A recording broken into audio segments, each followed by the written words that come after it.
All right, dude. Well, Mort, thank you for coming on, brother, and taking the time. I know you got a busy schedule between work and the kids and the wife and all that good stuff, man, but we're glad to have you on. Everybody watching, make sure you go ahead and like and subscribe. It's free. It helps us out, and you guys will get notified when new episodes drop. What I wanted to start with, brother, is a couple guys we have here on the Patreon submitted a couple questions, and I think we'd like to just start with those. And then once we, talk about all that stuff, we'll kind of circle back, start at square one. And what's that? And, and go through the rest of the stuff, man. Let's get it started, boys. You get prepped for these questions. You're going to need it. First, all right. Before we do that, I got to show you one thing. All right, let's see it. It better not be your ass. Let me show you guys. Let me show you guys what you guys put on my flag. We can't put it on. What? Let's see. Denby. What did Denby write? Where is it? I'm trying to fucking get it. He probably spelled his own name wrong. He did. That boy didn't. It's probably half tuned up. God damn it. Is it even, can you even see it? What are you filming on, a Polaroid camera? I know. Fucking laptop, boy. You've been carrying around that laptop like a cell phone? Dave Laws. You can put on the damn flag. And then the laptop been on 5 deployments. And then Denby just put Denby. And then Duke put Sergeant Duke. Sorry about the tooth. Everyone else leaves like long ass fucking writings on my fucking flags. Not long ass, but like something to say. But then my goddamn, some of my best friends don't fucking put shit on there. Boy, sometimes the name is all you need to think about the memories. You damn right. Yeah. The name speaks for itself. All right, brother. You ready for the first question here? You're fucking right. So, from one of our Patreon subs, good old Monkey Nut 747-392-5647. Most liked question out of the Patreon, and it asks, how many times did you shit outside, and what was the worst place to do it? God. I don't know, dude. I don't know. I couldn't tell you a number that I've shit outside. I've shit outside so many fucking times. I can't give you a number. All right. There's a lot of shit. Give an estimate. Yeah, an estimate. Rough estimate. How many times have we gone to the fucking field? I don't know. You think more than 100? More than 100 shits outside? Yeah, probably more. Yeah, way more than 100. The worst shit I've ever had was in fucking Syria. Whenever we fucking went out there after I just got back from Syria to do that fucking show of force against Russia, me and Dave we were out there, and then the Special Forces SF guys brought some like local food from like from one of the fucking refugee camps, and like I was so fucking hungry, I fucking just ate the fuck out of it. Like about. That was the night. It was that big like tray. It was just a big tray of food, right? Yeah. And everyone was grabbing off it. Yeah, everyone was grabbing off of it, and nobody's washed their hands like the whole fucking week we've been there. Oh yeah. and then the motherfuckers that made the food, damn well they ain't washing their fucking hands. So, but I mean, it was good as fuck. I ate the fuck out of it. About an hour later, I was fucking grabbing my rifle and fucking walking out in the darkness, fucking go take a shit. He was running. That probably produced a shit that was like trying to clean a paint can with a Q-tip. Yeah, it was fucking. And you're outside, defend by yourself with it. Yeah, it was bad, dude. That was a fucking bad one. Yeah, out there was just a hole, dug a hole in the middle, and then everyone was around, like 50 yards away, probably. Like holding like 360 security. So, luckily that hit Kevin in the nighttime, but yeah, dude, fuck. That fucking they dug the fucking shit trench. After the guys would run out there during the day and just start getting pelted with rocks because and flies. Fuck. Fucking have a you were just surrounded while you're have a shit fly land on you. That was the worst fucking thing. Oh yeah, because you just landed on a fucking turd down there. That fly was just on the fucking turd. Now that motherfucker wants to try to fly on my fucking face. Like, no, dude. That's why I did not. Was there another? Was there another Patreon thing we were gonna do? Or Yeah, we got one more, but we'll save it until we kind of get to that part of the podcast. But that's a good idea, brother. Real quick, I wanted to say one of the funniest shits keep you on your toes that I've been around was we were in the back of the 7-ton for hours, and I forgot where we were going, but it had at least been like 2 hours, and Ligon had to take a shit, and everybody's like, "Oh, just hold it, man, hold it." Like, you know, we're gonna be there in a little bit. And you could see the panic in his eyes. There was his time was limited, and he made an executive decision to hang his ass out the back of the 7-ton as we're going down the bumpy ass road, you know, in the desert. And he took a shit, dude, and you know, and I had to hold his damn arm so he wouldn't fly out the back as he's taking the dump. And he shit on the back flap. So the whole rest of the ride, everybody was just calling him a piece of shit because it just smelled, horrible in the 7-ton for like the next 3 hours. Oh, fuck, dude. He was catching kidney shots and everything. That's fucking Imagine it's been long enough now to where, like, could you imagine just opening the front door of your house, walking outside, and climbing into a dusty ass 7-ton, and knowing you were going to be in that thing for 6 hours? Oh my god, dude! You could barely breathe by the time you get out of that thing. Dude, I'm fucking sure.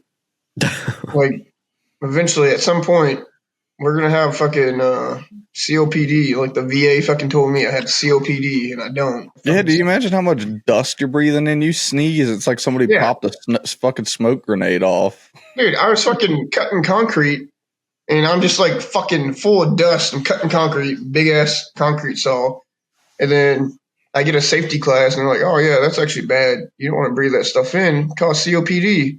I'm like, I just think back to the Marine Corps, all the places, and right in the back of a 7-ton, it's just dust filled, like fucking silica, riding through the fucking desert. I was like, dude, that's fucking COPD worthy right there. I've definitely breathed in enough fucking of that shit. Yeah, dude. So let's get right into it, brother. Let's start from square one. You know, where'd you grow up? You know, how did what was life like? You know, good or bad, whatever the case, and kind of we'll transition to, you know, where you grew up, how you grew up, and how that kind of led to the Marine Corps being your choice of what was next. Sure, for sure. So, all right. So, I was born in Las Vegas, Nevada. I didn't really grow up there. I didn't really grow up there that long, but started off partying there at the age of 2. Shit. Just on the blackjack table. Yeah. It's like that's why I won my first million. That movie, that movie Boss Baby. You're just walking around in a little suit. No, I was born in Las Vegas, Nevada. I fucking my biological dad, he was in the Air Force. My mom, and they fucking did their thing, and you know, they popped me out, and then my dad just fucking dropped out of the picture. Was he at the base? Was he stationed at that base? What's it? Yeah. Fucking. What's that one called? I think it's the Nellis Air Force Base. Yeah, I think you're right. Right. Yeah. But that's where he was stationed at. Eventually, I don't know. They lost contact. Palace. What's up? You say you're born to Caesar's Palace. No, definitely not. But yeah, I was born out there. So I grew up out there, not even for like maybe I don't even know how long I fucking stayed out in Vegas, honestly. Not for that long, but we ended up moving back to Texas after him and my mom lost contact. Fucking stayed out there for a while. The rest of your mom's family is from Texas, Beaumont, right? Yeah, we were only out there. My mom was only out there because my great uncle, he just passed away actually like last year. He was in the Air Force for 20 plus years. And then even after he retired, he was still working like at one of their supply shops on the base, and he retired from there again. So he. So you had a lot of like family in the military growing up. Yeah, my great uncle Willie. He was in the fucking because he was in the Air Force. My grandpa, he was in the Navy for 4 years. He got fucking drafted during Vietnam. Shit. And then my aunt Tina, she was in the Navy. She said she drove the ship. I don't know what that means. Let me drive the boat. fucking little Kodak. Yeah, she was in the Navy. And then my stepdad, he was in the Navy. He was a corpsman. So me growing up around him, I was actually actively where I lived in Belton. I live in Raymore now, Raymore, Missouri. Belton is literally right across the highway. So I see where I grew up at for a small portion of my life where he retired at. And, No shit. Yeah, so my dad was a doc. So it's kind of cool because I always thought docs were cool before I even joined. Where my dad would be like, 0311s, that's where it's at. And so once I finally joined the Marine Corps, I kind of wanted to go be a fucking machine gunner. My dad literally was like, "Nah, 0311, man, that's where you want to fucking be." And I was like, you know what? I was like, this guy, he knows some shit. He fucking did 20 fucking years, obviously. And if he's saying 0311s or the shit, might as well go be at 0311. So yeah, if you have somebody that's been in and they know and they're kind of saying that this is a good path or this is what you want to do, then yeah, because at that point, none of us, you don't know anything other than you trying to get in and pick a job and figure it out. And yeah, if I had anybody tell me that they were in and this is the route they took and that's the way to do it, I've been like, hell yeah, well, I'll take that advice. Yeah, so it was definitely conflicting to me when I went through ITB because I always had that thought back to my dad. And it's just like, because he was a corpsman, he's like, yeah, 0311, man, yeah, go be 0311. He was like, fucking hell yeah for grunts and shit and fucking shooting big guns. So before we get too far into the military talk, you said you're growing up in Texas for a while, and I know that there's been some bad hurricanes hitting lately. Did you ever deal with any of those when you were in Texas when you were growing up? Do you remember any major storms that came through there? The only one that I really we stayed for a couple, but there's nothing they weren't really that fucking major. The only one that I remember that really fucking changed anything was Hurricane Ike. I was in 9th grade. I was living in Houston, but my mom had a friend staying out in Conroe, which is the suburbs of Houston, and they worked together. So we would go stay out. We would go stay out there with them during the week, and so I was going to school out in Conroe, 9th grade center. It's fucking nice as fuck, and then a bunch of white people and shit, and they only have a couple black. They only have a couple black kids, and you're just they're all fucking. They're just fucking motherfuckers. But you know what? The school didn't care. They literally didn't care. They just kind of leave you alone. Honestly, it's kind of cool. But yeah, I fucking stayed out there. Hurricane Ike hit. Lived in the shitty ass apartment up in Greens Point in Houston. They used to call it Guns Point. Honestly, I didn't stay there for that fucking long because most of the time, during the school year, fucking or at least whenever I actively had school, I was staying out in Conroe at mom's friend's house. So that hurricane came in, and we grabbed some shit to go evacuate. What's up? I said that hurricane looks nuts. Can you see that when I pulled up? That hurricane was it hit as a category 2. And you were here, right? Beaumont's right on this side. Yeah, Beaumont is literally closer to Louisiana, but I wasn't living in Beaumont. I was living in Houston at that time. Oh, Hurricane Ike, we left before it hit because that's what the rest of my family was doing. They actually had to change a couple categories in the hurricane scale because Hurricane Ike was so massive and it did widespread damage for flood damage and shit like that. That's what they had to start taking into account. Came back to our apartment and the doors just kicked open I was like, we were just kind of like thinking like, shit, like they must be doing some maintenance in here. I had 2 guinea pigs. My mom got me 2 guinea pigs that I didn't fucking want. I was like, these fucking things suck, and they fucking. Oh yeah, those things are stinky. Yeah, they do they stink. got these little stinky ass fucking things. We left them during the fucking hurricane, and fucking. I was expecting to come back to like a dead fucking guinea pig or something. Every pig for themselves. Yeah, they're fucking fighting. But the door was kicked open, and all my shit was gone, and like everything is rummaged through. Like we didn't have shit anyways. A 1-bedroom apartment with a fucking. And so people came in there and just like looted everything. Yeah, like they took the toilet paper, they took our paper towels, they took like my mom had like a bottle of alcohol, and that was gone. Like they took towels, like they literally took clothes. I had like 3 pairs of like some cheap ass shoes, like not cheap ass shoes, but like they were like Reeboks. Like it's like a pair of Reeboks, a pair of just like just regular fucking shoes, nothing fancy. And yeah, that's terrible, man. Like a natural disaster comes through and people just start going around stealing other people's shit while they're out of town. Yeah. And what happened with the guinea pigs then? Did they? They were gone. They got stolen too. Somebody took the guinea pigs. Yeah, dude, they took the guinea pigs. What the hell? Like we had a lot of Mexicans around us. I'm not gonna say it was the Mexicans. That's not what I'm saying. But someone fucking took the fucking shit around there. And they used to fucking steal a lot of shit out there. So you think they're eating?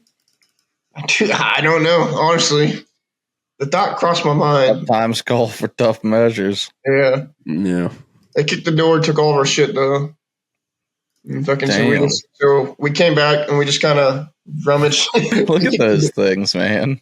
They kicked look at that one on the bottom right. There's a hairless one. Yeah, that one's fucked up. Needs to be put down. The image seems familiar. I'd leave that thing behind in a hurricane as well. Deliberately. Oh my god, you imagine eating that? Dude, I would not. No. Dude, so apparently guinea pigs, they used to be like gigantic creatures back in they found gigantic guinea pig skeletons. Really? Yeah. That thing would probably be a force to be reckoned with if it was aggressive. Oh yeah, I fucking can only imagine. They were huge. Oh, there it is. That's that middle one, I guess. The prehistoric guinea pig. They were fucking. What weapons does it have? I mean, what is its? Mind control? Bite you? Mind control? I don't fucking know. I know they found like giant skeletons of like guinea pigs. How did that thing survive throughout the years? I don't know, but you don't find them. One hurricane at a time, brother. Oh, wait, scroll up real quick. What? Look, that looked like a massive one right there. There it is. The middle right, prehistoric guinea pig was the size. All the way to the right. Oh, this one? Oh, yeah. But that's not... That's size not of a buffalo. A buffalo? Yeah, dude. Bite of a tiger. Can you imagine trying to fucking run from one of those things and it's just fucking screaming at you? Dude, that would be horrifying. Oh. I wonder in the prehistoric times how many lives the guinea pigs claimed. Dude. I'd definitely say a lot. That means at one point in time somebody had to wrangle that thing and make it their pet, domesticate it. Yeah, and then they just kept breeding the smallest ones until they got down to that little thing. Yeah. So from what I read, it was from what I read was like the oxygen levels were a lot higher, or carbon levels, or something like that. Something was a lot higher, so everything was a lot bigger. Yeah. And so it was like megafauna. They were big like before humans, and then once humans came about, they were like small. And now you can't find a guinea pig in the wild. That's just not a thing. Hamsters, guinea pigs. Nowhere? Not even like South America or something? Yeah, like guinea pigs. You will not find guinea pigs or hamsters in the wild. It's not a thing anymore. Huh. Yeah, I guess because they really don't have survival skills anymore.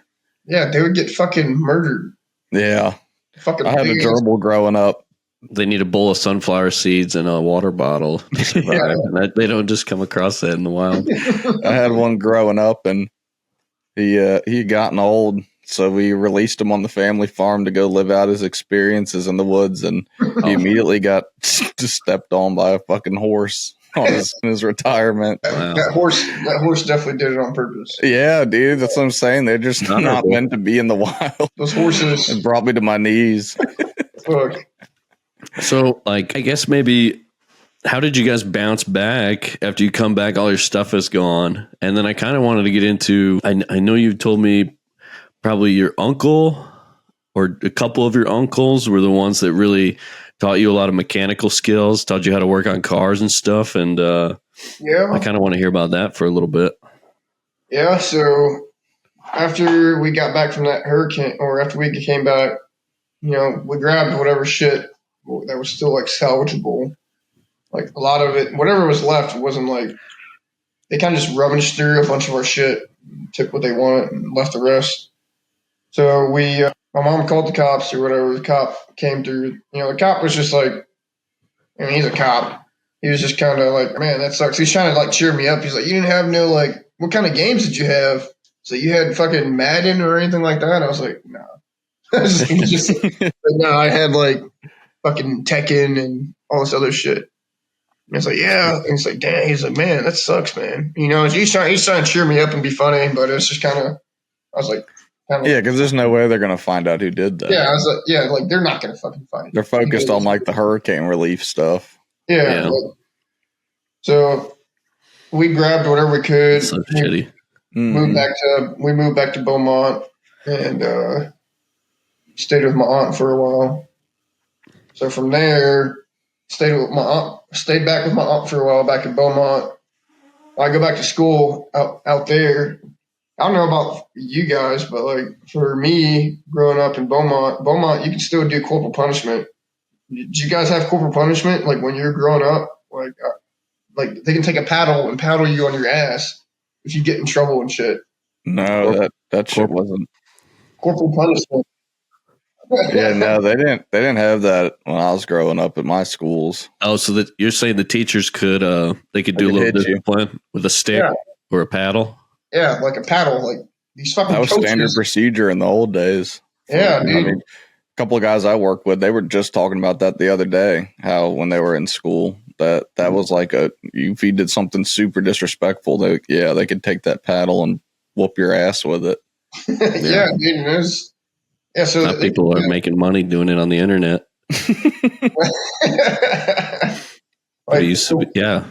Every kid I hear from my family, they talk about growing up in those Catholic schools. It's big there. The shit smacked out of them. Yeah, they're Catholic. None with a ruler comes by and creams you with that thing. Sister Mary, she don't fuck around. You disrespect her, you're gonna pay. So that was going on in your school. Did you get a beating going through? That was like a school district wide thing it was like all BISD. So you get corporal punishment was a thing. So when I first moved back to Texas as a kid, when my parents were getting a divorce, like my aunt asked me, she's like she's signing me up for school, and she's like, could you get paddled at your old school? So I was like, what's that? And she thought I was she's like, you're fixing to find out. You're big trouble, buddy. She probably just thought I was lying. I was like, she's like, yeah, like where the teachers could like, paddle you on the butt. And I was like, no. She How probably much thought does I was that cost? lying about it or something.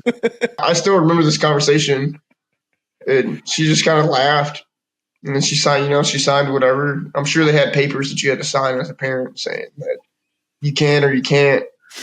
But I never got paddled in elementary school. That's probably Did she give the green light? Did she give the green light on your form?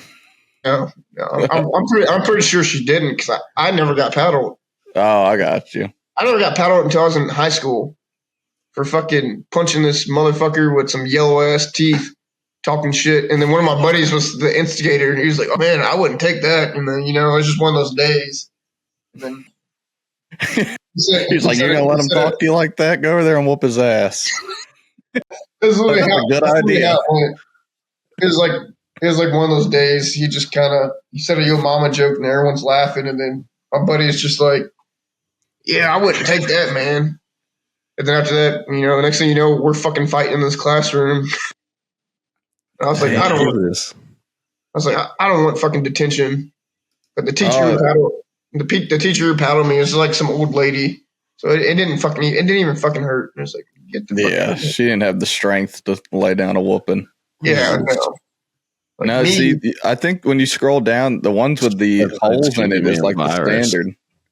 No, the ones with the holes in it, that's for the fucking sick. This website's giving me a virus as we speak. I'm trying to see kids getting hit with paddles. That's the ones with the holes in it. That's like the coaches. They're fucking sick.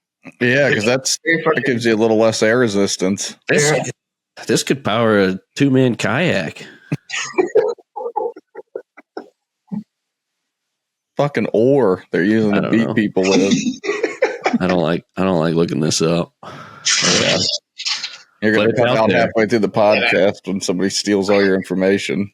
Yeah. I'm gonna fucking pop up a fourth screen on here and it's gonna be someone in a mask and a voice changer. All right. Back from the short bathroom break that always ends up being longer. Yeah, I had to let the dogs out. Yeah, it worked out for everyone. I had to actually made a song about me. Who let the dogs out? That was me. Just play that every time on the loudspeaker. Yeah, I blasted in my garage while I'm out there skipping rope. Fucking neighbors would hate me if I did that. Probably wearing yoga pants. Shit. I'd get shot at probably. Yeah, that'd be my first move if I saw that unfold in my neighborhood. All right, brother. So Dave was mentioning too. I mean, I know I saw you in the military a couple times working on your vehicles and stuff like that. So you learned that pretty young. You helped me. Stuff. Honestly, I mean, I did learn some shit. Like I learned how to change my oil and shit, but I didn't really fucking learn how to do it until I was like already in the Marine Corps. I used to just, oh, really? Yeah, I used to just like to tinker with shit when I was a kid. Like, when you ask my parents, like, they'd be like, yeah, this motherfucker, he made AAA batteries work for a fucking AA battery remote. Like, I was doing that at the age of fucking 4 or 5. I still don't know how to do that. I used to put a fucking penny in there to touch the connectors, and then I put the batteries on top of it to, fill the gap between those. Yeah. Pennies in there to fill the gap, and as long as they touched the connectors, everything would still work. I used to just take a bunch of shit apart when I was a kid. My parents used to hide the tools because if they leave the tools out, I'm gonna fucking take it apart. That's pretty smart though to figure out that at 4, dude. Yeah, I don't know if it was actually 4. It might have been 5 or something. I don't know. It wasn't like every year it's less impressive. Now, if my 4-year-old did that, well, I don't have a 4-year-old anymore, but if I had a 4-year-old that did that, I'd be pretty fucking impressed. Yeah, like if my son did that right now, I'd know. I'm in for it. Yeah, like he's about to be taking out the damn engine. Yeah, no, my Uncle Matt, I used to spend a lot of time with him. He worked on cars, did fucking, odd jobs like drywall. He even did some plumbing, fucking electrical shit, like he did it all. So I kind of always just was around him. He would do a bunch of this stuff. Most of it would be like mechanic work, like on cars. So I was always intrigued on taking stuff apart. And do you still do a lot of mechanic work on your vehicles, or is it really only oil changes and stuff like that, like the preventative maintenance? Yeah, I really just do the preventative maintenance because I got warranties on my cars. So I don't want to do too much on my end to where the warranty could go. They can bitch about something. Yeah. You did this when you weren't supposed to do this, but now when it starts costing dollars, fuck, I'm gonna do that shit myself. I changed my wife's transmission fluid because they wanted $300 just to do that. All you gotta do is just take out this little pin in the bottom of the fucking oil pan, drain it, and then you put some new transmission fluid in there. Right, dude, that's not that fucking hard. I don't need a specialized mechanic to do that shit. Right, yeah. So let's talk a little bit, man, about So you're in high school, senior year or whatever the case, and you're thinking about what to do. How did the Marines come up, and how was that? Just like, why'd you decide on them and all that stuff? Honestly, I had been thinking about it since I was probably like ninth grade. Yeah. I thought about it my whole life, honestly. I was in elementary school and I was like, I'm gonna fucking join the military. Right. Fucking go fight a war, fucking die. Was it?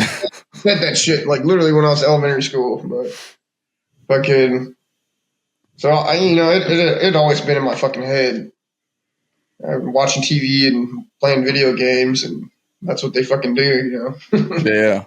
So by the time I got to high school, 10th grade year, I was like, really? That's when I was like, fuck. I don't know what the fuck I'm gonna do once I graduate.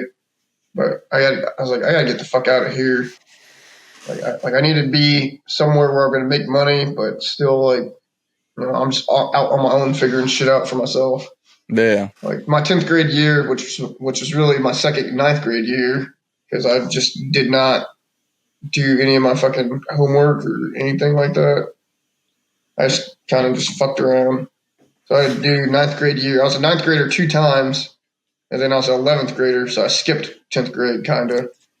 So I made up all my fucking work. Yeah, so that's nice. That kind of worked out.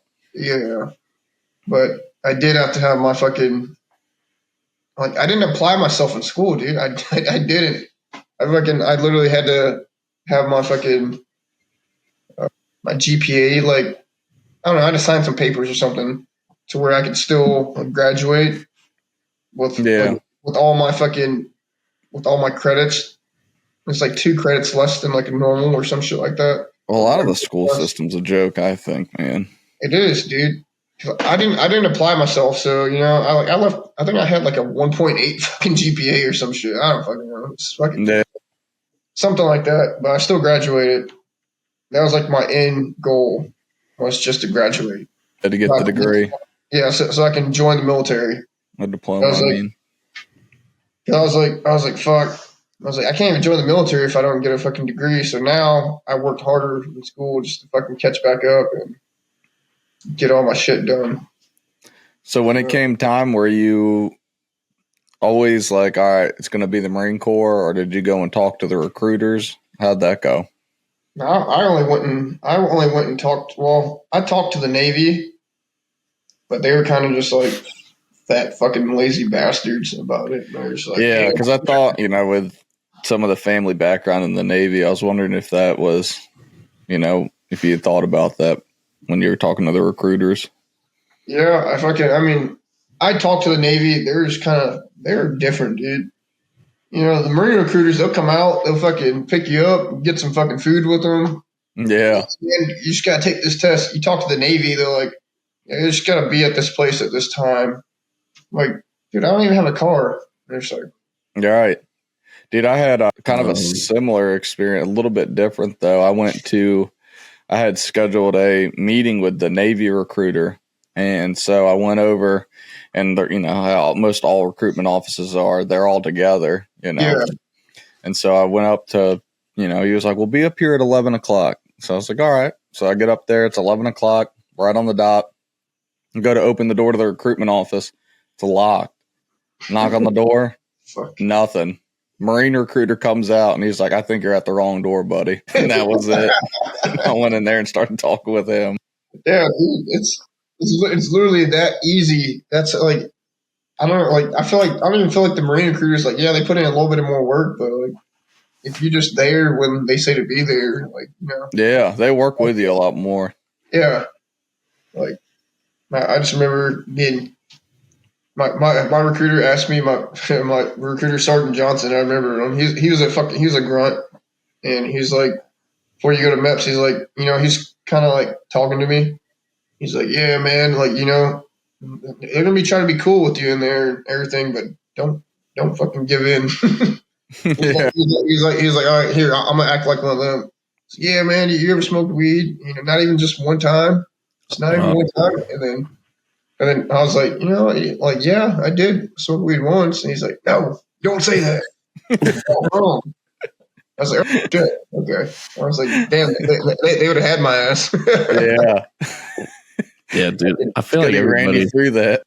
Yeah, like otherwise they would have got me, fucking bamboozled me, make me fucking duck walk with no fucking underwear on for no fucking reason. Some shit. I can't remember if they made us duck walk. Like just no, they made you duck walk just in your underwear. What Yeah. was the reason for doing that?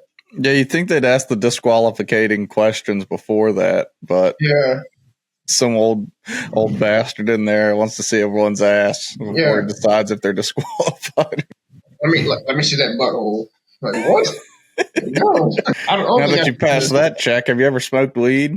Yeah. Have you ever killed anyone? Let's start there. Yeah. Put your pants on and get out of here. You're not getting in. Clean yourself up. Throws a towel at you. No, but yeah, I always knew I was going to join the military. I thought it was just going to be a full-time thing.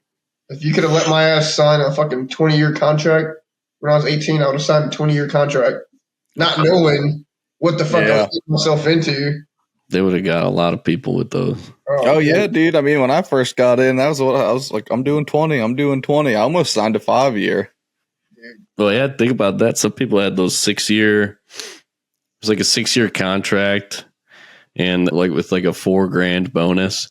So like when you're 17 or 18, you're like $4,000. Like fuck yeah, it's only 2 more years. And there was a lot of guys that really regretted it. And then they see all their friends get out, and they're like stuck. Yeah, 2 more years. Like if they hated it, Yeah, I'm glad they didn't let me. So I remember I was signing my contract. I was doing the fingerprint thing. I was like, "Can I get a longer contract?" And the lady's like, "No, like you're fine. They only do the 4 years for you." Yeah. Thank God. Like they couldn't do that. Otherwise, they would have had my ass for the rest of my fucking life. Just sign a 20 right out of the back. Yeah, dude. I would have been thinking I was gonna be the fucking Master Chief off of Halo. That's what I envisioned in my head. And next thing you know, I'm just a fucking grunt the Master Chief fucking steals a rifle from with no ammo. Yeah. And then fucking beats your ass down. Yeah. Yeah. Dude, talking to that real quick, we could pop over to that. Have you seen the new stuff with Halo? That it's no longer 343, it's now Halo Studios. So I seen it popped up in like my Google thing, like where it shows you new trending things, and it said that they were changing their name, and then I also seen that they had a video for Unreal Engines, like they uploaded Halo to Unreal Engines, and it fucking like looked like dope as hell. Yeah, I didn't watch it, but I watched the video. We got enough kids. We got enough kids among us. We could make a big team lobby this next Halo that comes out. If they do like 16-player teams, we could do a big System Link party. Just be ready to get your ass handed to you. I just hope it's good, man. I just worry because we've been here before. Yeah. I wish they showed a little bit more than just it basically was like a graphics trailer is what I got from it. Yeah. But one thing I saw, it said they're working on multiple games right now. So then, I watched one of those like nerd YouTube guys talking about it. He's got the full report, and he's, spazzing out, talking so fast about Halo. But this guy said something about they might be doing like maybe Halo 2 or Halo 3 like remastered with the Unreal Engine, but then also like working on a new game. It would be like, like the next whatever it's after Halo Infinite. That's what they need to do, dude. I would buy that instantly. Halo 3 in Unreal Engine with like some update, some newer maps or maybe add a couple new guns or like just something to freshen it up. And that would be such a popular game. Yeah. All of us would be back. We wouldn't be getting any podcast episodes out because we'd be playing. And it shows here we just lost all of our viewers because of all the nerd talk about Halo. But it's important. That was a important fucking staple when I was growing up, was playing Halo. My brother was like 10 years old. my stepbrother was like 10, 11, and I was like 5 years old. And I tried to run and get in the fucking Warthog first and drive it. And he would just fucking throw a grenade and flip it. And then he'd hop in the driver's seat, and I always had to hop in the gunner's seat. Like, fuck. Yeah. I want to drive this son of a bitch. Halo's the reason we all met in the Marine Corps. Yeah, it is. We all thought we were going to be fucking Spartan suits. But the recruiting tactic worked. Yeah, it did. Really did. All right. So you went ahead, you talked to the recruiter, you went through MEPS, you got your asshole looked at. So boot camp was good, SOI was good, all that stuff. No crazy memories from there. Yeah, I mean, not just really. The basic shit. Yeah. Okay. So in boot camp, I actually had to I was probably like a month into boot camp, maybe like a month and a half into boot camp, and I had to. Yeah, I was like 3 weeks into boot camp, so like a month, and I got hands, feet, and mouth. Oh. I got the hands, feet, and mouth virus. It's only really prominent in kids, but yeah. I woke up one morning. And then I had like these bump or like my hands just when I touched shit, it just hurt like a motherfucker. Then it hurt to walk. And yeah, I just have a fucking drill instructor in my face, like, put the fucking shirt on your body right now. Hurry up. Let's go. 5 seconds. And I'm just like, ah. You know, I'm trying to move as fast as I can. And then it was like, good, bitch, you want to fucking move slow? Get over on fucking quarter deck. And I'm just like, God damn it. Now I'm getting IT'd. I'm trying not to be a bitch. And, you know, I'm still doing everything. And then I get the shit IT'd out of me, go back and make my rack again, and then get IT'd again. And then it was like on a fucking Sunday. And I'm like, fuck. I was like, dude, something's fucking wrong. Like, it should not hurt to touch things. Like, yeah. So then I'd go and talk to the fucking drill instructor, senior drill instructor. I'd beat on his door, fucking boom, boom, boom. Recruit more, fucking request to talk to senior drill instructor, whatever the fuck. And so I do that, and he like calls me in. I tell him what was going on, and he's like, "Okay, well, just go to medical." Go to medical, and then they're looking at like my hands because now I have like bumps on my hands and like my feet, and like it's just like extra layer of skin. It's like fucking. I was like, "What the fuck?" So they diagnosed me with hands, feet, and mouth disease, which is just a fucking virus, not really a disease. But so I get pulled out of my platoon. I've got to pack all my shit. They're still making me pack my shit, and it fucking hurts to touch anything. Like, hurry up, bitch. Yes, sir. Fucking stuffing everything in my fucking sea bag and walking with that shit. And they put me in a fucking quarantine fucking squad bay with like 2 other fucking dudes. And because they had the same thing. And I was in there for like 3 weeks. 2 weeks. I think I was in there for like 2 weeks straight, 2 or 3 weeks straight. And then after that, I was in there for like, they finally let us out to like med hold for like another 2 weeks. So I had like an extended vacation at fucking boot camp. It's fucking horrible. Still fucking getting treated like shit. Did that extend how long? Like, did you have to make up those weeks? Yeah. So I went back to the same training day that I was on whenever I got pulled out. And yeah. And it fucking sucked because after that, I went to med hold after they finally let us go. So I'm in fucking two weeks. I'm in quarantine. We're just in there by ourselves with nothing but like some fucking pub book to read just on Marine Corps values and shit like that. Oh my gosh, dude. So like we're just in there walking around. We're looking at the airplanes because we're right next to the airport in San Diego. We're like, dude, we could just hop that fucking fence and just run away. Since they're not going to let us graduate anyways, we should just run away. And I got fucking bad in there. We were just fucking sitting there. And then finally they started letting us watch. Did anyone make a run for it? No. They started letting us watch TV like the last. Get shot in the back like the opening scene of Skyrim. You had a guy that ran away during boot camp when you go to Pendleton for a while. Like it was towards the end, I think. Or I don't know. You go to Pendleton like a couple times, but yeah, we were up there. We were out in the field, you know, for a part of boot camp, and we're sleeping out in our sleeping bag. So this one kid, I guess he was on fire watch, and took the opportunity to he went towards what was that? That was the 5, right? Interstate 5 that runs along Pendleton. I-5. Yeah. Yep. He left in the middle of the night and got out by the highway by I-5 and got picked up by some other Marine and just drove him back to the base. Yeah, he probably told him, like, yeah, man, I got you. Yeah. And drove him straight to the fucking base gate. Just so I don't know, some Marine in civilian clothes. Apparently, that was the story. When you're a recruit at boot camp, you don't know, like, you have no idea. Giving you any info. Yeah, you just kind of you hear the drill instructor like, scream something about it or laugh about it but they're not like telling you any of the news or like what happened. So yeah, that was the story. And I believe it because, I mean, it's mostly Marines just driving back like along Camp Pendleton or driving to work or whatever, and they see some fucking dumbass with a shaved head and no name tapes on his camis and his pants rolled up to his knees. Wearing fucking Go Fasters. Yeah.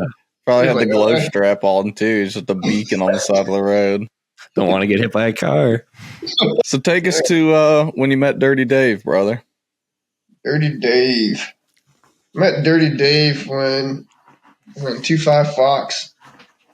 I just remember fucking showing up, and I remember. Oh, I didn't see Dave initially when I checked in, but that's where I really met Dave. I didn't fucking honestly. Me and Dave didn't really talk much until like later on, until like we were about to go to the fucking same unit. Yeah. So, like I used to, like, when we were boots, I didn't know who was a fucking boot and who wasn't, so I just fucking I just kind of stayed to myself. Like if like they weren't a fucking 11, because assault was kind of fucking weird. Like they weren't weird, but it was just kind of like, I don't know these guys. I don't know who's their fucking boots, so I'm not gonna fucking overstep and bullshit with the fucking Lance Corporal that's really a fucking team leader, and it's nice to fuck me up. My team fucked me up. But I knew Dave, and then funny story is I just remember Ortiz talking about whenever Dave checked into the fucking fleet, and Ortiz was like, told Dave that he had to fucking shave his head, and Dave's like, what? He's like, and Ortiz is like, dude, you just have to do it or they're gonna fuck us all up. And fucking telling Dave to shave his head. Yeah, I didn't know Ortiz was already a Lance Corporal because of something, like he did really good at infantry school maybe, and I forget why. We'll have to ask him, but he got promoted quick, and so I show up and I'm like a PFC, and this Lance Corporal is like, come into my room, I got to shave your head or we're gonna get fucked up tomorrow. And I was like, what? Like, I just got I didn't know what was going on, but I didn't care about my hair, and so I let him do it. And then sure enough, we had a big group in our salt section that showed up to work in the morning, and there was like 9 of us with shaved heads and fucking heads on a swivel, just trying to get by each morning. Yeah, it was a rough time, dude. When I was a boot, fuck, man. Yeah, that's why I had to look up that highway because I wanted to. Oh yeah, it is. I knew we were right, but I wanted to visualize it. Fucking, that brings me to something else. So after I get out of the quarantine, I go to med hold now, and they're waiting to put me in a fucking platoon. I'm in there with all these disgusting creatures that are fucking like, yeah, man, my hips can't take it. They're all fractured, and and then you got the other motherfuckers that are just like, I just want to go home, and I can't do this shit, and it's just like, what the fuck is wrong with you guys? And then I have to worry about a drill instructor calling me a nasty creature the rest of my fucking time there. Oh, get the fuck away from me, you nasty creature! You're fucking disgusting. That's why you got that shit all over your hands.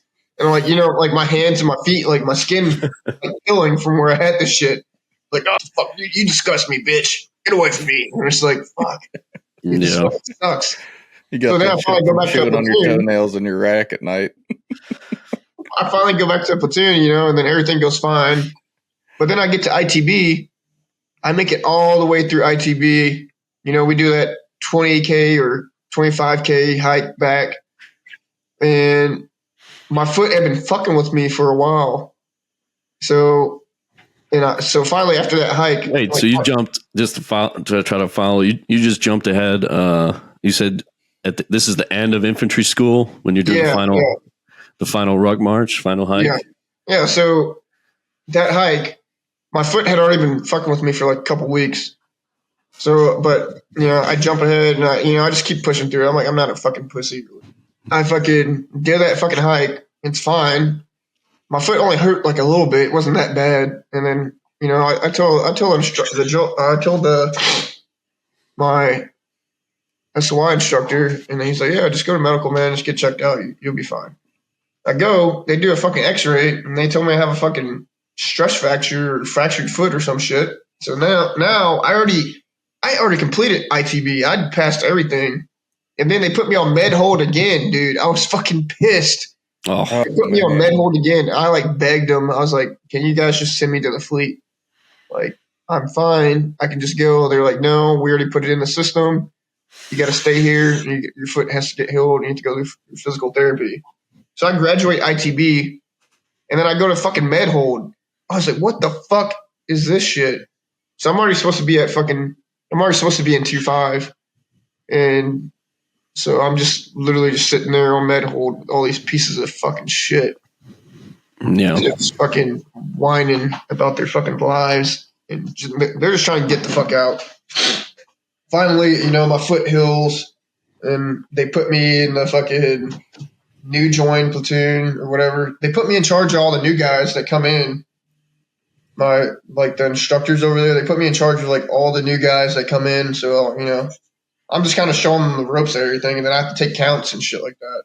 And pass it. Oh, so anytime some grease ball with an injury would come in there, like you had to kind of, you were in charge of him. No, so that was med hold. I got the fuck away from med hold. Like all the new guys who come in from like recruiting, but like they can't go to a fucking. They don't have a company ready for them, so they're just to go to a company. They can't pick up with their class yet. They're just waiting. Yeah. So then was those the guys that would like do like the what do they call it? The guard or whatever? They walk around and with vests and like. Actually, yeah. I think that was 62 area guard. 62 area guard. They would do that shit, and then that was them. Now that I think about it. But so how I got around this shit was when I first got over there, before they put me in charge of doing shit, dude, I would just fucking hide in my wall locker. I put a fucking lock on the inside of my wall locker, so I wouldn't have to show up to any like formations and shit. And like, I don't know how the fuck they never caught me. I would put my sea bag in there as a seat. Yeah. And I would fucking have my little tablet, and I would just go in there and watch movies and shit with some headphones during the workday. And I would literally sit in that fucking wall locker, and then I had it locked from the inside. So then I had it shut so no one fucking knew. So hours out of the fucking day, I'm just missing. No one fucking knows anything. I'm just in there dipping, fucking fat dipping. Dude, imagine the image if one of those instructors found you and ripped that door open. You got a big dip in your lip, and you're watching some fucking Seth Rogen movie. Dude, I would have got NJP'd so many times over there for the shit that I did, but I just never got caught. That's crazy, dude. Dude, that wall locker special, I only showed like 2 other people that. And we got a dude get caught doing that with the coffin racks. He's laying that thing. Yeah. Somebody would come by and flip it open. They're passed out. We had those coffin racks in the was that in 2.5 at Pendleton? No. We didn't have coffin racks in 2.5. I thought we did them again after ITB. I thought we did in that one barracks, that new building that we were in. Yeah. They had those new beds that you could like. Oh no, was that it? That was at Lejeune, maybe. When we were in that weird building, just me, you, and Ortiz. Yeah. I think I don't remember having a coffin rack until we got to. I think we had coffin racks in 29 Palms, didn't we? I don't know, but anyways, we could. Yeah, I don't fucking remember. But all I remember is that's how I got away with a lot of shit. And they'd be like, "Yeah, I need a working party." I'd be like, "I'd fucking just go hide.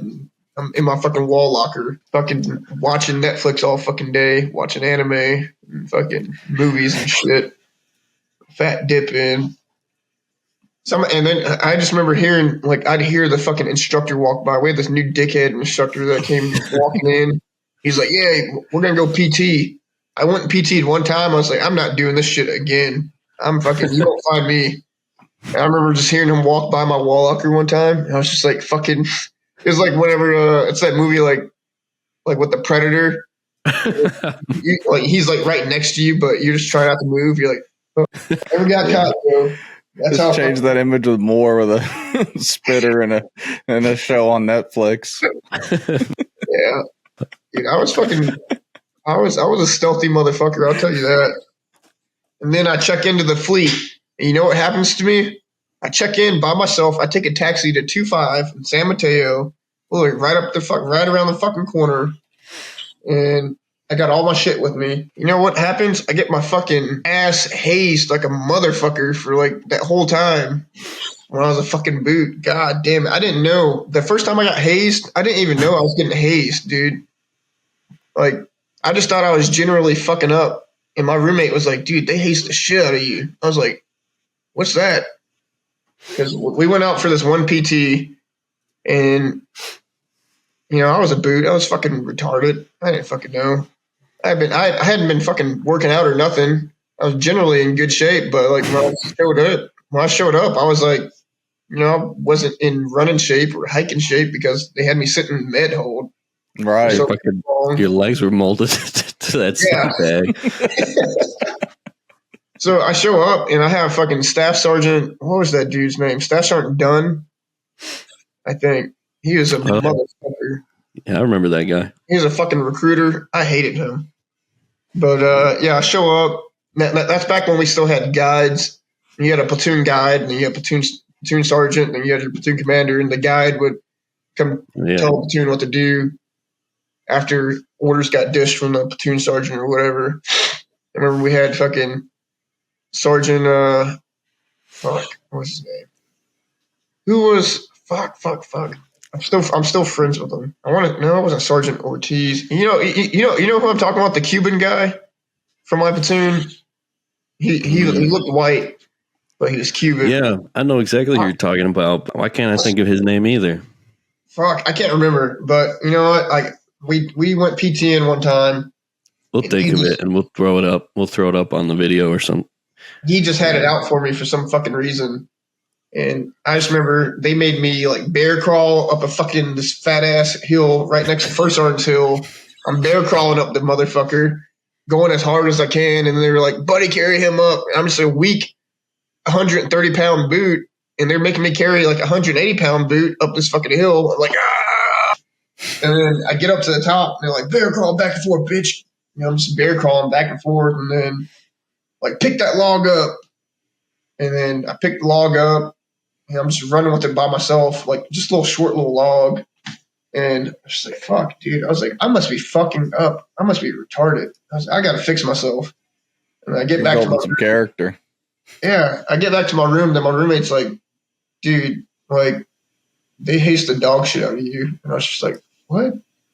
I said, "Well, what? I don't even know what hazing is." And yeah, that's the first time I found out what hazing was after that. And every PT session after that, they fucked me up. So you knew what to expect. Yeah, I would go to sleep at nighttime, just like, fuck, I don't want to PT tomorrow. Like that's the worst part of my day. It's just waking up and getting the dog shit hazed out of me.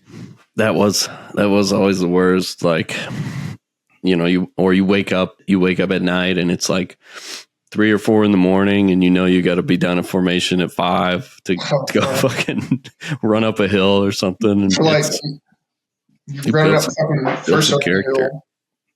Running up First Orange Hill. My first time going up First Orange Hill. Oh yeah. Dude, I didn't think that fucking thing was gonna stop, man. I was like, fuck. I was like, this is horrible. Yeah, What did I so get myself into? Yeah. And so you're in 2.5.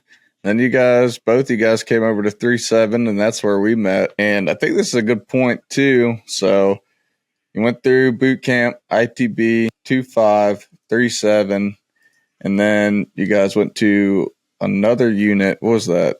2.9 after I got out? 2.8. We went 2.8. So, but I wanted to go back real quick before, because something that was such a unique and interesting time was the boat raids, doing coxswain's course. Oh yeah. And you gained that additional MOS 316. I forget the exact. What was the exact name? Like small craft. Small craft. Fuck. I don't know, dude. I can't. I forget. I mean, well, let me see if I can look it up. I can't remember the exact. 0316. But Oh yeah, it's just reconnaissance craft driver or something. Yeah, combat rubber reconnaissance craft coxswain. I actually got split off from that because you remember I got put in a different platoon. I got put to MRF. So I got pulled from Fox Company and got put in H&S Company to form the MRF platoon for that fucking deployment, the MRF platoon. So yeah, that's right. Yeah, so my days of hazing, like they fucking when I got moved platoons, I was like, oh, thank God. And then it got a little bit better, and then I got the dog shit haste out of me over there too. And I was like, fuck. I was like, this shit just never ends. What was the toughest part about doing that, though? I imagine, because I never had to do anything with those small crafts like that. What do you think was the toughest part about having to do all that? Is carrying the boat when a motherfucker in the middle doesn't want to carry the fucking boat. So they take their shoulder off, so the guy in the front and the guy in the back are carrying all the fucking weight. So everyone else feels it. And then they're just running along acting like they're actually carrying the boat when they're not. Yeah. You fucking bitch. Yeah, dude, I can imagine. Everybody's got to pull their weight with that thing. Oh, dude. You better hope that you get put on a boat crew that everyone's like around the same height, because if you're not, you're going to feel it. Yeah. God damn it. Oh, yeah. There you go, right there. Is they do this this event called the Trail of Tears, and I think it was just like a little over 3 miles. It's not super far, but you're carrying these boats in a team like that, and people were fighting. Like the boats would fall and like kind of like it could really injure people. Yeah, get crushed under that heavy ass thing. And way to do the Trail of Tears twice, because everyone in the coxswain. See, look at this guy. Like everyone in the coxswain teams did it. So you had 3 guys on each side. These guys have like 5 guys on each side. We had 3 guys on each side. So you have 3 and 3. These guys are fucking lucky. That boat's probably nothing to them. But when you got fucking 3 guys on each side, it fucking sucks. And then they throw in the fuel bag. Thank God they don't make you carry the fucking engine. It'd be fucking impossible. Yeah, because it says it weighs around 350 empty, 325 empty. Yeah. Imagine they start putting shit in there, and just the way that thing looks, it's probably a pain in the ass to carry. You throw a fucking fuel bag in there, that's like fucking another 60 plus pounds. Right. You're just like, God damn it. Talk to us about the day where you have to earn your engine back, and it's directly after the Trail of Tears, but when you have to break the surf. Yeah. So we do the Trail of Tears, and then after that, I mean, you know better than anyone because you did that shit twice. But fucking, you do the Trail of Tears, you got your boat, and then you got your fucking fuel bag in there. You're just hiking across the fucking Coronado. You get to the other side, that shit is fucking rough. You're hiking up and down dunes, And if one motherfucker gives out, that boat will fucking drop. And I remember at one point my boat dropped in the backside. So like I'm in the fucking front and the boat's still on me and my other buddy, and we're just like, put the boat up. There was a gunny yelling at us. I don't remember what his name was. He's like, you guys make me ashamed because I used to be in 2.5 Fox. You motherfuckers can't carry this fucking boat, man. You fucking dropping it. I'm like, I got the boat still on me, gunny. Fuck. But yeah, so we finally get there, and then they're like, all right, launch your boats. You got to break surf. So we're fucking getting the boats. And we're fucking just paddling out there trying to break the surf. Obviously, with the engine, you sit there and you wait until everything's timed perfectly, and then you fucking go. But when you got paddles, you're slow as hell. So you're just out there fucking rowing, and your fucking boat's getting all turned sideways and shit, and it's fucking rough. I mean, eventually you're able to fucking break the surf, but you're just getting your ass beat on the water. It's fun. It's fun as fuck. I'm not gonna lie to you. You got to broach the boat too whenever you fucking get too much water in it. Yeah. So like you fucking have like all the guys hop out, and then you have like 2 guys hop on one side, pull the rope, and that'll dump all the water out inside of your boat. And That's pretty cool, man. Then you have another 2 guys hop back up on top of it, or one guy, and then you fucking lean to the side. The boat flips over again. Everyone hops back in. We start paddling back out. It's fucking. It was a good time, and then you finally get your engines back, and you're like, yeah, this is fucking good shit right here. Fucking. And then it just makes you think, because back in, was it World War II or World War I, back whenever they actually had the first Raiders. World War II. Yeah, they actually had the first Raiders. Started this thing. And they fucking launched their boats. The very first Raiders, they launched their boats, and they went on that fucking op. And the surf was so bad, they told them not to do it, but they still went out, and they got there, and they were getting shot at. Guys were fucking just getting laid the fuck out.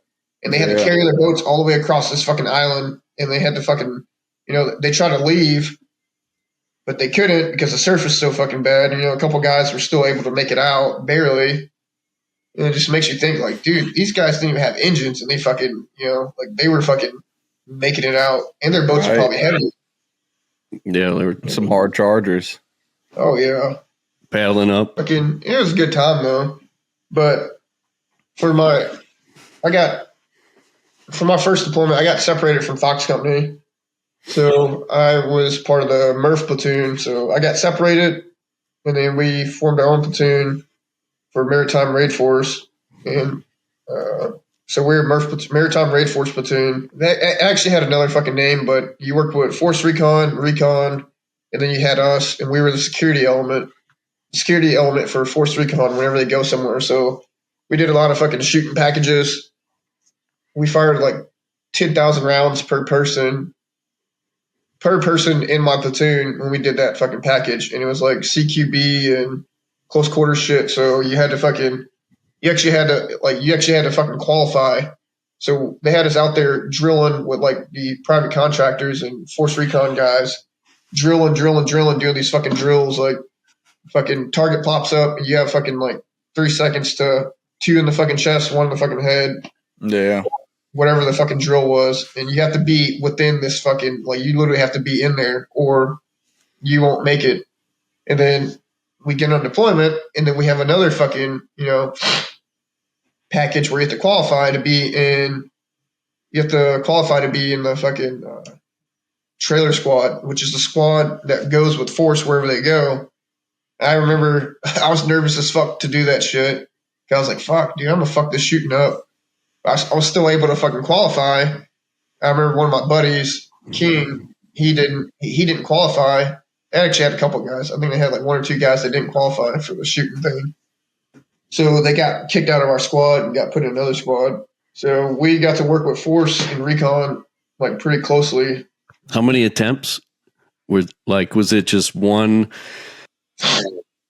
test, and if you didn't get enough points, you were dropped, or did they get like to try again with some coaching, or no, it was like how much pressure was there?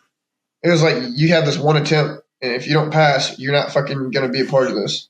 So yeah, so it like kind of goes off of like that security element package. like they taught us. So I guess you got pretty good at shooting, huh? Yeah, yeah. We got fucking pretty good at shooting. We would literally just do dry runs, and then we're shooting all day. So you wake up in the morning, you shave, eat your food, and then you fucking like you start your dry runs. After you do your dry runs, now you're fucking actually shooting for like 2 weeks fucking straight all day. And after that, you're going into actually doing fucking raids and attacks, and you have to like they actually have these targets when you go in the house. You go in the house and you shoot these targets. And you can't fucking shoot you can't shoot the wrong person. So you actually have to fucking go in there and shoot the right person, and it better not have been the wrong person. Because I remember I had this one dude named Kidwell, fucking hated this motherfucker. He was in my team, and he always got me fucked up by my team leader because he was so fucking retarded. This motherfucker would take all the drink mixes out of your MREs, and he had a big gallon water bottle, those fucking razor waters, and he would just pour them into this gigantic gallon water bottle. He just stack them and stack them and stack them. And my fucking team leader was like, Corporal Bane, he fucking hated this dude. Kidwell was fucking retarded. He was like, pour that shit out, you dumb bitch. And Kidwell's like, no, but Corporal, it has all my stuff. It's like, pour it out, you fucking dumb bitch. You're going to have a heart attack.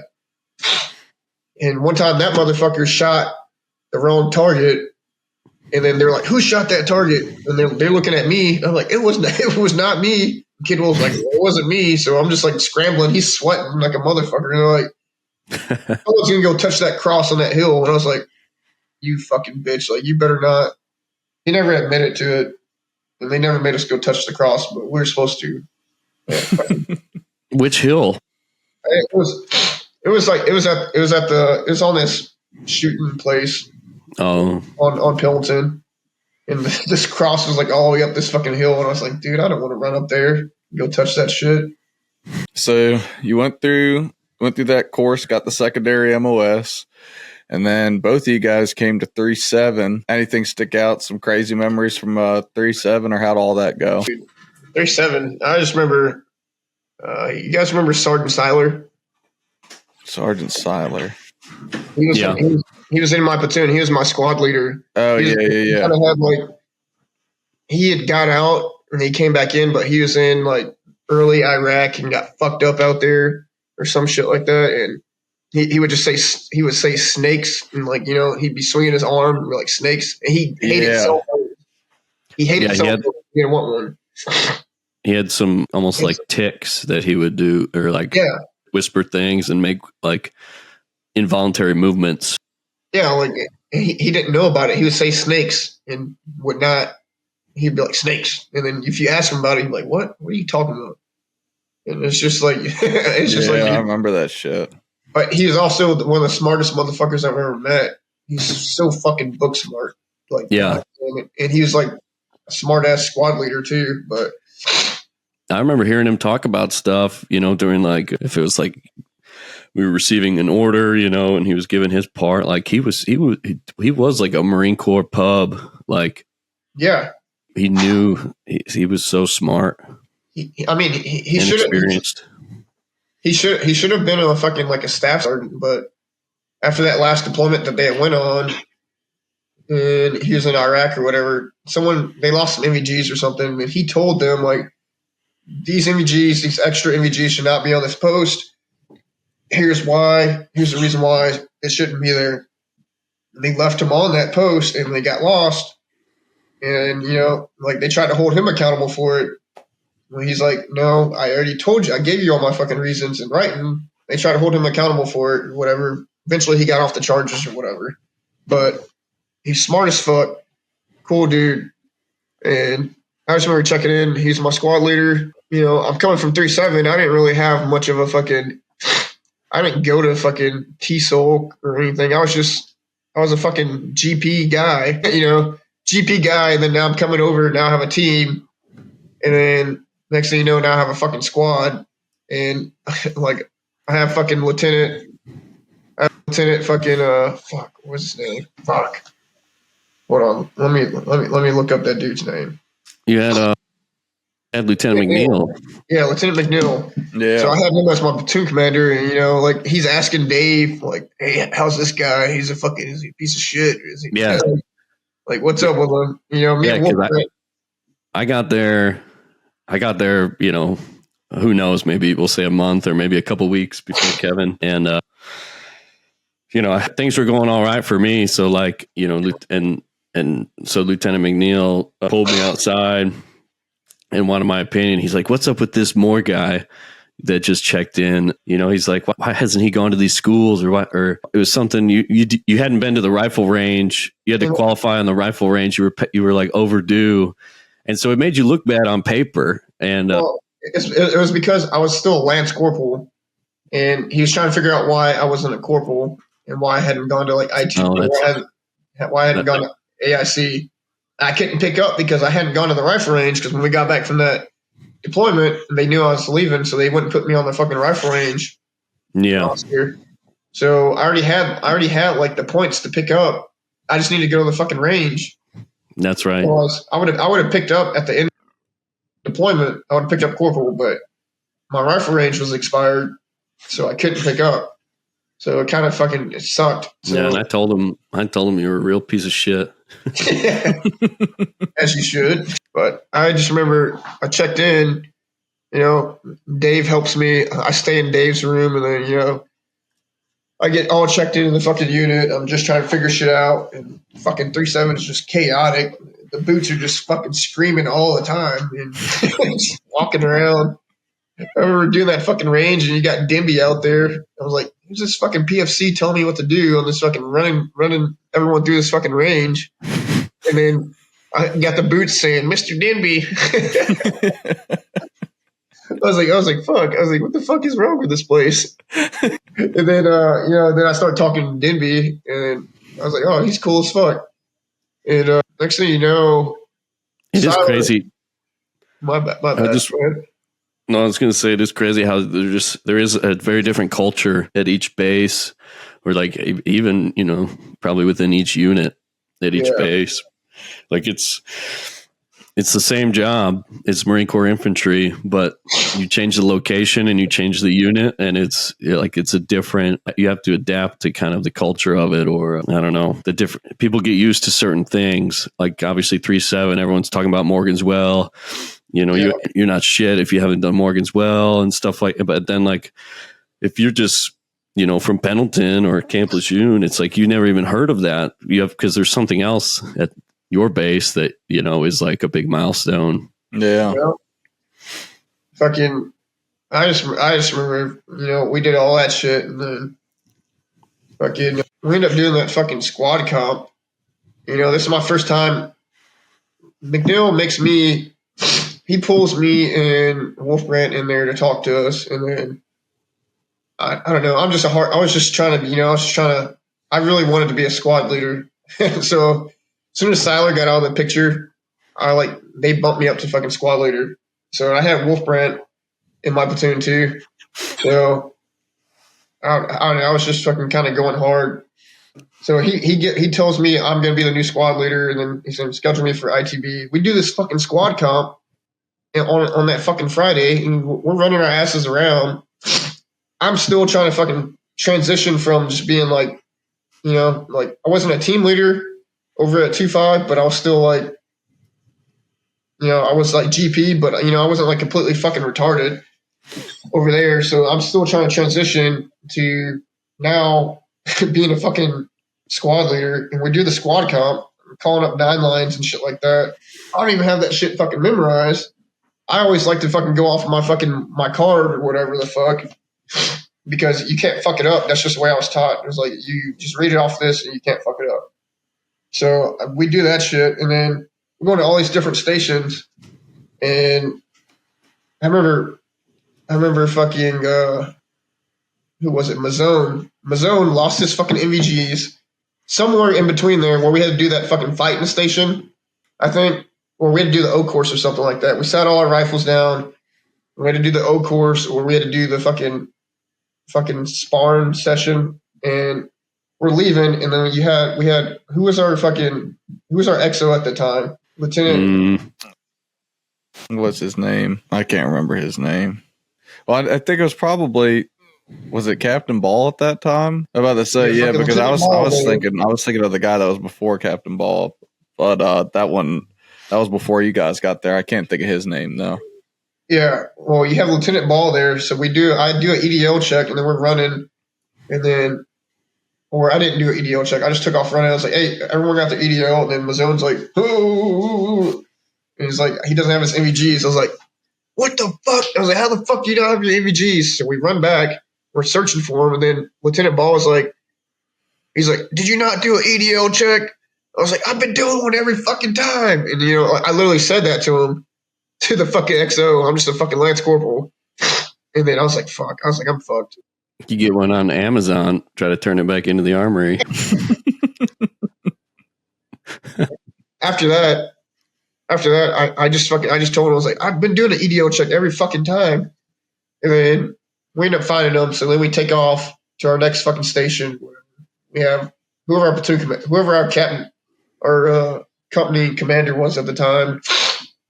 I don't remember what place we made, but we placed or something like that. And then afterwards, the company commander came up and was like, good job out there. And then fucking Lieutenant McNeil was like, good job out there for doing EDL check. I was like, what?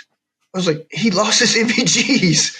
Like, yeah, I was like, we found him, but they were just like, they congratulated me. I was like, what the fuck is going on? I was like, we found him, but like, that's a big fuck up. I thought I was going to be done. Yeah, that would be terrifying. Yeah. So after that, it was just kind of like, especially being the new guy, and everyone's just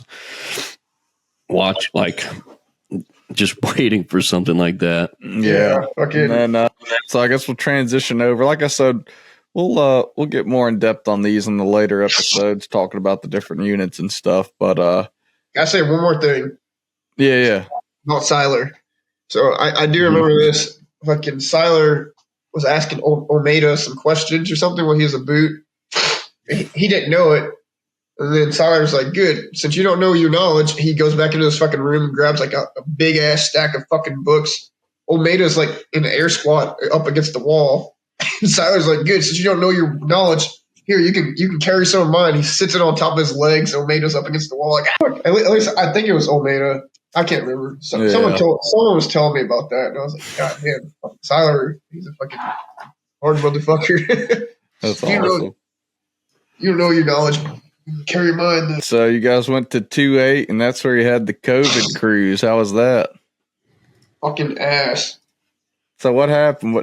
Walk us through kind of the timeline of how you guys got notified about all that and what was going through everyone's mind, and explain what you were supposed to be doing and what it turned into. So I'm just gonna run off path real quick. So first, after we got back from that last deployment from 3-7, I called the monitor after that deployment because I was just fucking fed up. Call the monitor and get orders to a non-deployable unit in North Carolina somewhere. Dave and Ortiz, they call and get orders. They try to get non-deployable unit orders too, and then the monitor's like, hey, I don't got none of those orders. You guys can go to 2-8 though. So they got orders to 2-8. So now me drunken, I'm like in the fucking truck with Dave, going to the chow hall. I'm drunk as hell. And I call the monitor back, and I'm like, hey, can you actually change my orders to go over to 2-8? And he's like, yeah, man, I got you. So he changed my orders to go over to fucking 2-8, and that's how me, Dave, and Ortiz did one more. Yeah, fucking. We're supposed to go. Big mistake. Yeah, I was fucking excited to go to a non-deployable unit.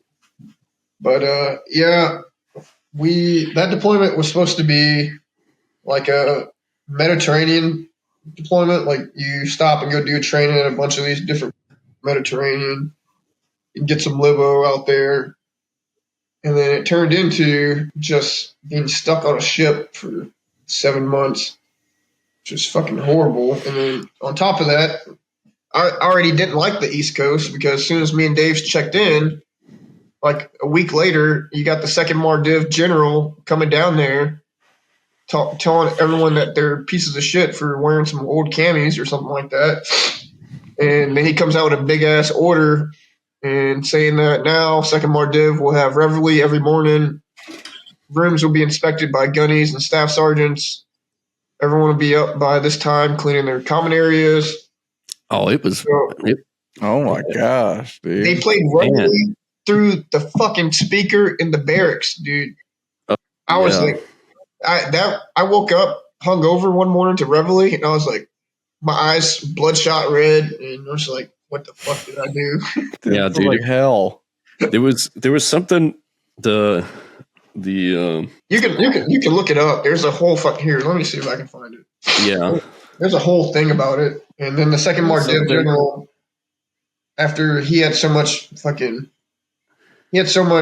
flack about it, he tried to say that he never said any of that stuff, but I was like, I was there when you. I was there. You said that shit. It was the commander at the time said there was a huge like discipline issue, and so there was this daily routine that got put out, and it was crazy, man. You got to think, me and Kevin Ortiz, we're sergeants at this point, and we're just like we're in this like separate barracks where we're kind of just policing ourselves. Like we kept it clean. There was I think one floor was just sergeants, and we were fine up there. But then this daily routine comes out, and it was like we had like staff sergeants and gunnies just coming into our hallway, like yelling, like we had to be out there sweeping, and then once we cleaned our area, we had to go over to the other barracks and make sure those guys were doing their thing as well. Dude. But yeah, it was hell. Stuff, all this kind of stuff going on around base, and it things were getting, I would say there was some problems with a lot of the units in the area, like just leaving trash, drinking outside by the gazebos and things, and just leaving trash everywhere. Like there was a lot of problems going on, and people not like policing their own people. Whoa, and this general saw enough of it, and we all had, even though it's like it's just one of those things where we knew, I was like, I didn't feel that we were part of the problem where we were living at, but that everyone has to suffer because of a few people being shitty. Well, the thing is that he caught these guys. They caught all the fucking admin subs. He caught the admin subs fucking around doing dumb shit. The guys waiting to get out. Yeah, the guys that were getting ready to get out.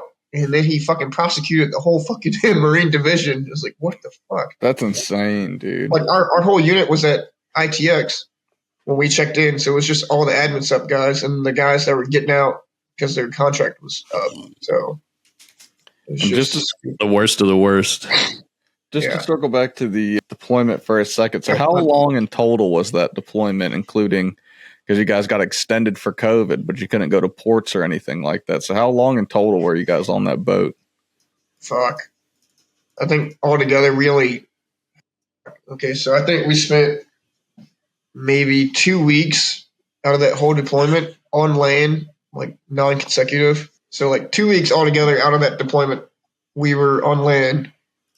I'm pretty sure it was something like that. 2 weeks, so it's non-consecutive because we spent like 3 days in Jordan. Yeah. Like 3 days in Bahrain getting fucked up right before COVID.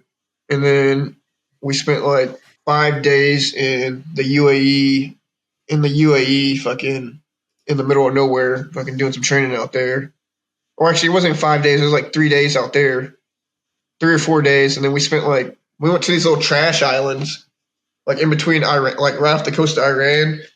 And we did some training out there. It's literally just like a sand island with some trash on it. What the heck? Flew over there. We landed and did some just random fucking training out there. It's just, it was stupid. But at least it got us off the ship for a little bit. Damn. And that was what, 7-8 months on the boat? Yeah. It was like 7.5 months, almost 8 months on ship. Jeez. And then, so it turned into fucking some prison shit around there. Everyone's just working out and motherfucking farts. And then, goddamn it, if everyone wasn't fucking about to pop a gasket because some motherfucker was stinking or fucking, like, smelled like shit. I had this kid in my squad. Crammed into this place. I had this kid in my squad that was late for ship taxes every day. So there's been a couple of times where I fucking open up his curtains real fast and fucking just yoke his ass out of his fucking rack and toss him on the floor. Or his team leader would do that. Dave had a guy that said he was on ship taxes for like a month or two. He wasn't even on the fucking ship taxes, and Dave was fucking pissed. He's like, I'm taking him down to the well deck. Made him fucking run up and down the fucking well deck. He was about to fucking throw up. Oh, yeah. We got some pictures. I'll make sure you throw some pictures up on there, too. Yeah, throw some pictures of that. And we have our last Patreon question for you, Moore. Okay. From John Snow.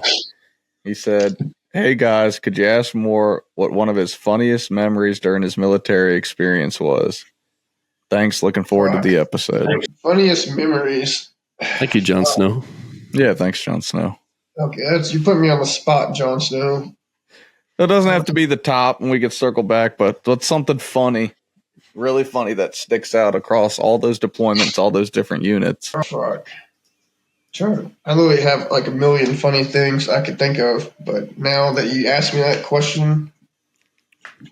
All right, we'll think on it, and if it pops up to you as we're getting into the back end of the podcast, just chime in on it. Okay, wait a minute. Okay, so I think I have one. I remember. Right. So you remember that deployment with Tomlin, and he comes in and he fucking starts fucking trashing he starts trashing our little living area in Kuwait. Yeah. He's fucking, no, actually, you know what? Scratch that one. So you remember whenever Boyd got a DUI? He was working in the armory during ITX. Yeah. So he got DUI, and then the whole fucking battalion's out there getting their ass chewed for some random motherfucker that wasn't even a part of ITX getting a DUI. Yeah. Now we're all getting the dog shit hazed out of us. So Tomlin was just pissed off, and then he's like, make these motherfuckers go clean their rooms. Hey, I want it fucking clean good. And so me, Duke, and Morgenthaler, we're talking. We're like, shit, we got to fucking do it clean. We got to fucking clean our rooms fucking good as hell then. So we're like yelling, get everything out of your fucking room. Pull it out. Fucking white glove inspection. Clean it. And so we're just cleaning for like a couple hours. We're pulling everything out of the fucking room, the beds, the fucking wall lockers, everything. Tomlin comes walking in. He's like, what the fuck are you guys doing? We're like, you said to fucking clean, man. And he's just like, I didn't mean like clean like this, but like, I don't know. It's hard to read Tomlin. Yeah, I just swallowed. Because he was on edge. And then. You wanted to make sure there was no question that place would be clean. And then, that's what I'm about to go make my wife do to the house. And then they had this other time where we had this doc. I don't remember his fucking name, but he was never show up to fucking formation. And he didn't have an exact squad he was attached to. And then Tomlin had told me, Morgenthaler, and Duke earlier that day, he's like, hey, I don't want to have to yell at you guys in front of your guys, embarrass you guys anymore. Formation comes around, and then next thing you know, he's like, we're getting counts, and then Doc isn't there. Next thing you know, Tomlin just pops a fucking blood vessel. He's like, why do I have to keep on fucking yelling at you guys and embarrassing you in front of you guys? You didn't want to do that to us anymore, man. But I'd say by far the funniest thing I've ever seen happen was Panella, the whole Panella event with the fucking MVGs. The gunny wall. Yeah. I think he mentioned it too a little bit. That shit is funny, man. That was craziness. Yeah. That was by far probably the funniest thing I could probably think about. We're all out there, and he was in Ligon's team. Ligon was shaking like a leaf in the format. Dude, think about I was his section leader. Like, I saw what was happening to him, and all I could think was I was next. I just remember standing out there. I'm not even in you guys, and we're out in platoon. We're out in fucking formation, like standing at attention with you guys, and we didn't even do anything. And we're just like, what the fuck? and you just see Gunny Wall and Pinella. He's just running down the fucking to the armory. Yeah, dude, he snapped, and Pinella ended up finding him. He had him the whole time. Yeah, he had him in a different pouch. They were like, he had it up in his closet in his room. He had him in his day pack in like the front pouch or some shit. And he turned in someone else's MVGs. With a bunch of loose cereal in there too, surrounding the device. Fucking just a full-on mess in that bag, probably. But I think somehow he got his weapons card back from the armory. You know, like that was the thing. You had to, if you didn't have your cards, like you don't leave because it means you didn't turn something in. Right. So the armor gave him his card for his night vision, but he never turned it in. So he goes back to his room, fucking clueless. Meanwhile, everyone's just getting hemmed up outside. Like, where the fuck is that thing? Like everyone's looking for it. And I mean, I will say, I guess he had no choice. They would have it would have got found out eventually, but he had to come down those stairs and present that he still, that it was his fault. Okay, this is the last one I'll bring up. Or whenever we were in formation and they had those guys on like the third deck, we had First Sergeant Reynolds, Tomlin, Gunny Wall out there, and then fucking someone, who else was out there? I don't know. That's all the platoon sergeants. Yeah. I remember this, dude. I did too. He yelled some shit from the third deck, and then you just see some fucking guy thinking he was cool, probably a Lance Corporal that was getting out, and he was just being a shithead. He yelled something, and then fucking I just see Gunny Wall and Tomlin. First Sergeant Reynolds just already has fucking veins popping out of his fucking face. About to go up there and whoop someone's ass. Good times.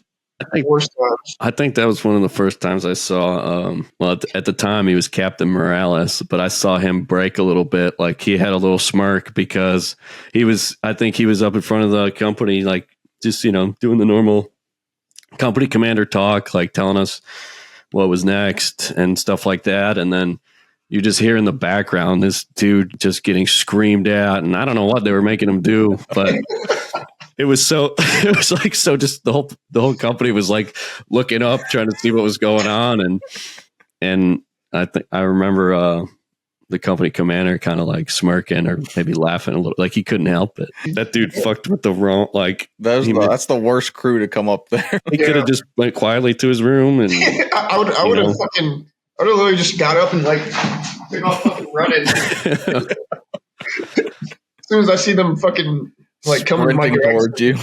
Yeah. They fucking surrounded him immediately. I would have ran back in that barracks so fucking fast and hid in one of those coffin racks. They never fucking found me. Yeah. He's just hiding in his room. It sounds like a tornado goes flying past him. So what's as we wrap it up, man, what's next for more? What's on the slate, brother? Yeah. I've never tornadoed so many rooms until I got to 29 Palms. My boots fucking hated me. I know they did. Yeah, and your blood pressure. I apologize, guys. But that was the standard at the time. Was you pissed me? If you pissed Tomlin off, now I just got to fucking tornado your room because it's either I can tornado it or Tomlin can tornado it. Yeah. You don't want him doing that, so I did it on his behalf. So what's next, brother? Yeah, next in your story? What's planned with all these kids you got over there? All these dogs? What's going on in that house? I go to a fucking trampoline park today, but yeah, that's really about it. Trampoline park. I already hear him running around upstairs. Fucking my wife's pulling her fucking hair out. I got the 2 dogs down here. We got one just licking his nuts in the corner right there. He's having a good go at him. But shit, man, just doing this fucking trying to finish my apprenticeship. Finish my apprenticeship to be a fucking lineman. Be done with this shit because it's kind of fucking. You gotta be careful out there on those power lines. Yeah, I could be on storm right now, but you know what? I'm happy that I'm home because it reminds me from the way that those guys talk about it. You're pretty much living on a deployment. Yeah. Staying on cots. Yeah, there was all those, a bunch of workers around here. Yeah, you get paid. Like, you get paid like a lot of money to go on Storm, but it's like, dude, I don't even really want to fucking deal with it, honestly. That'll be good shit, dude. Well, Fuckers. we'll get you back on and get an update about the apprenticeship on one of the next episodes. I'm sure the people want to hear some more, hear some stories. Do you have any words of wisdom to depart on anybody that sees this? Just keep your head up, boys. Pushing. That's all I got. Yeah. And besides, okay, this is one last thing that I will say. Funniest thing, or not the funniest thing, one funny thing that happened to me and Dave when we were in Iraq with fucking Valora. We go out on this fucking 2-week long fucking op on the border of fucking Syria in Iraq, and we're shooting Arty all day. Or actually, no, that wasn't it. They had a fucking air raid fucking siren go off in fucking Camp Havoc, and fucking Valora's fucking screaming, about to lose his fucking mind. And then me and Dave go in there, and I get into argument with fucking Valora, and then Dave has my back 100% on the fucking same shit because Valora's just losing his fucking mind. And we're just all screaming at each other inside this army fucking BDOC post or whatever the fuck. You get all these higher ups just walking past us. We're just screaming at each other. We're about to fucking go at it with fucking Valora. I've never been so pissed in my fucking life.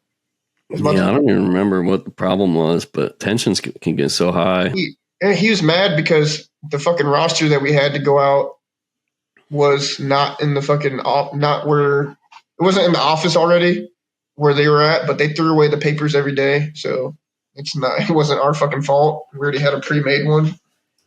But yeah. Yeah, get into a screaming match over a fucking roster. Dude, I was about to fucking knock his ass in the head with my fucking Kevlar. I was just holding it in my hand. all the army people were just looking at us walking by, just like, what the fuck is about to go on over there?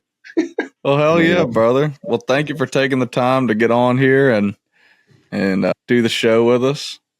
You know, It's been good to get you on, and I know, like I said, it's been tough to try to schedule it, but stay tuned for the next episodes, man, and we'll have you back on, brother, and brother. kind of get into some more of the stories and stuff like that and see what the people want to hear. Hell yeah. Sounds good. Yeah, thanks for coming on, brother. Man, man. I'm glad where you guys' podcast is going. And I like watching like all the episodes. Fucking awesome. I'll literally be driving at work and listening to a podcast, laughing my fucking ass off. Yeah. Be like, oh yeah, you better be giving it a 5-star rating. We ain't having you back on. I give you guys a thumbs down and a 1-star. No, but yeah, it's awesome that you guys are doing this, and I'm sure you guys have big things coming your way.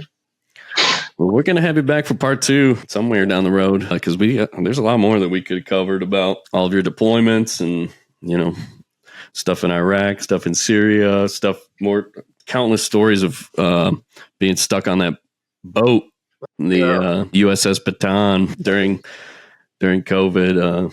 There's so many stories we could talk about with that. So we'll have you back on, man. Thanks for taking the time out of your busy life to help us out with getting this show started. Next time we'll talk about how I got shorted 1,556 green ball rounds in Iraq. This fucking dirty staff sergeant did me dirty, motherfucker. Yeah, dude. But yeah, we're chain smoking cigarettes, trying to count all these bullets. I'll save that for next time. Yeah, going out there in the motor pool in the middle of the night, no shirt on, just smoking a cigarette. But all right, guys. All right, man. Till next time, everyone. It's Nick and Dave Unplugged signing off, and thank you again, more. Well, you always been unplugged.